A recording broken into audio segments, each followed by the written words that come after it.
Halo, Assalamualaikum. Perkenalkan, kami dari kelompok 8 akan memaparkan hasil diskusi kami yang berjudul Problematika Kebijakan Krisis COVID-19 dalam mata kuliah Analisis Kebijakan Publik. Kelompok kami beranggotakan yang pertama Novia Siska Ramadhani, yang kedua Karmi Oktaviani, yang ketiga Nur April Lesa Fitri, dan yang terakhir Fitria Monalisa. Pendahuluan. Indonesia dihadapkan dengan banyak masalah terkait aspek ekonomi akibat dari COVID-19. Ekonomi di Indonesia pada tahun 2020 diperkirakan tumbuh negatif, angka pengangguran dan kemiskinan meningkat. Berbagai macam dampak dirasakan masyarakat akibat adanya COVID-19 ini. Dampak yang sangat terasa dan mudah sekali dilihat adalah melemahnya konsumsi rumah tangga atau melemahnya daya beli masyarakat secara luas. Hingga saat ini, masyarakat mengalami penurunan daya beli yang sangat signifikan. PPKM yang terus berlanjut dengan berbagai aturan pengetahuan menghambat masyarakat untuk aktivitas ekonomi. Regulasi pengetatan di berbagai sektor dari aturan PPKM memberikan pengaruh terhadap naik turunnya sektor ekonomi. Di berbagai daerah, terutama di Kepulauan Riau, juga kerap merasakan dampak dari COVID-19 ini, sehingga seharusnya ada kebijakan-kebijakan yang dibuat pemerintah untuk membantu menetralisirkan problematika ekonomi pada masa COVID-19. Masyarakat juga berharap pemerintah pusat dan pemerintah daerah bisa membuat terobosan agar problematika ini bisa teratasi. Deskripsi masalah, krisis kebijakan COVID-19. Namun, keluarnya berbagai kebijakan tersebut tidak serta-merta membuat penanganan COVID-19 terkelola dengan baik. Bahkan berbagai macam persoalan baik dari sisi substansi kebijakan, kelembagaan, maupun sumber daya yang dibutuhkan untuk implementasi terus bermunculan. Krisis COVID-19 melahirkan krisis kebijakan yang kompleks. Penyebab kompleksitas persoalan ini bisa diuraikan sebagai berikut. Yang pertama, kebijakan respon awal wabah yang salah, pesan kebijakan yang tidak jelas, koordinasi dan sinergi antar aktor kebijakan yang lemah, serta kurangnya kesiapan menghadapi bencana, baik dalam aspek sumber daya maupun infrastruktur.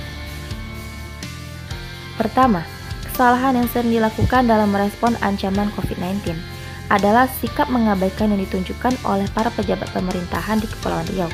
Sikap percaya diri pemerintah yang menunjukkan bahwa COVID-19 bukan ancaman bagi masyarakat sehingga tidak ada persiapan sama sekali yang diambil. Bahkan, ketika wabah sudah mulai menyebar dari Wuhan, Cina ke sejumlah negara, termasuk di Asia Tenggara.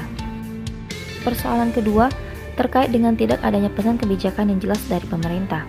Bahkan ada kesan mixed message yang kuat, ditunjukkan dengan banyaknya pernyataan para pejabat pemerintahan yang justru saling bertolak belakang.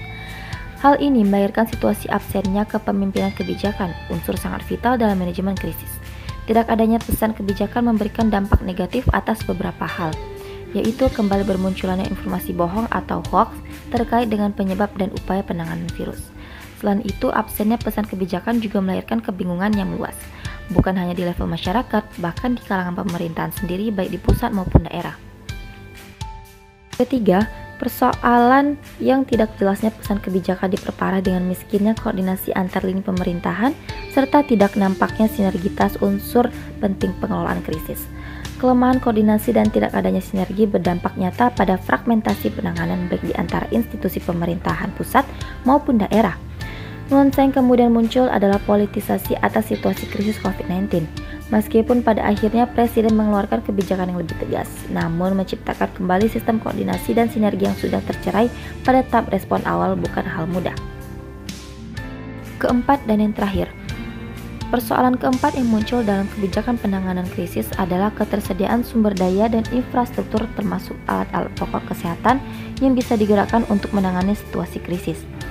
Di tengah berbagai kelangkaan peralatan kesehatan dan minimnya infrastruktur, pasca penentuan status darurat nasional, pemerintah bergerak cepat dengan melakukan realokasi anggaran, pembangunan infrastruktur kesehatan, dan pengadaan alat-alat kesehatan yang dibutuhkan.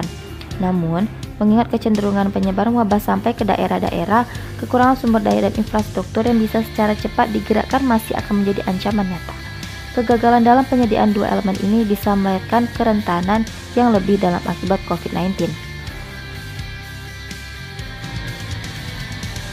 Rekomendasi atau Continuous Policy Learning. Berdasarkan pemetaan berbagai persoalan kebijakan yang muncul dalam merespon COVID-19 yang berlangsung selama periode Maret 2020 ini, berikut sejumlah rekomendasi yang bisa ditawarkan. Pertama, mempercepat distribusi bantuan sosial dan secara simultan melengkapi data penerima dengan memadukan data pemerintah dan data masyarakat. Kedua, mengintegrasikan data pengangguran dan penerima bantuan sosial yang selama ini dimiliki dari berbagai lembaga pemerintah dan non-pemerintah. Ketiga, menyesuaikan skema bantuan kartu prakerja dengan memprioritaskan pengangguran yang tidak mampu, khususnya yang terkena dampak COVID-19, dengan tujuan untuk memenuhi kebutuhan dasar mereka. Keempat, mendorong kepada dunia usaha melalui pemberian insentif agar mereka mengoptimalkan alternatif-alternatif untuk mempertahankan tenaga kerja mereka dibandingkan dengan pemutusan hubungan kerja atau PHK. Kelima dan yang terakhir, mengoptimalkan bantuan sosial yang berdampak lebih besar terhadap ekonomi masyarakat. Sekian hasil pemaparan dari hasil diskusi kelompok kami. Apabila ada kekurangan kata atau kesalahan dalam penyampaian informasi, mohon dimaafkan. Kami akhiri. Wassalamualaikum warahmatullahi wabarakatuh. Terima kasih dan sampai jumpa.